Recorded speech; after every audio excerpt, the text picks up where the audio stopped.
இந்த விஷயம் கொஞ்சம் கண்மூடித்தனமாக இருந்தாலும் நானும் இதை ட்ரை பண்ணி பார்க்க போகிறேன். ரிசல்ட் எப்படி இருந்துச்சுன்னு நான் உங்களுக்கு சொல்கிறேன். கண்டிப்பாக சொல்கிற விஷயம் தான் ரொம்ப இம்பார்ட்டன்ட். இன்ட்டு போட்டு நோட் பண்ணி வச்சுக்கோங்க.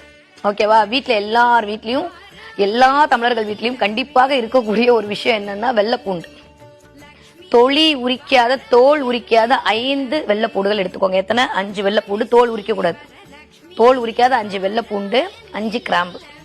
இதை ரெண்டையும் ஒரு வெள்ளை பேப்பரில் 5 வெள்ளைப்பூடு 5 கிராம்பு ரெண்டையும் போட்டு அந்த பேப்பரை மடித்து உங்களுடைய கையில் வச்சு, இடது கையில் வச்சு அது மேலே உங்கள் வலது கையை மூடிக்கோங்க.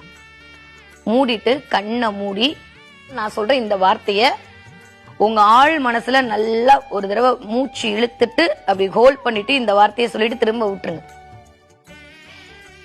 எங்கும் வெற்றி, எதிலும் வெற்றி, எனக்கு தான் வெற்றி. கிளியர்? ஈஸியா இருக்குல்ல? அவ்வளவுதான். எங்கும் வெற்றி, எதிலும் வெற்றி, எனக்கு தான் வெற்றி. இந்த 3 வார்த்தை போய் பாருங்க எப்படி மேஜிக் பண்ணுது.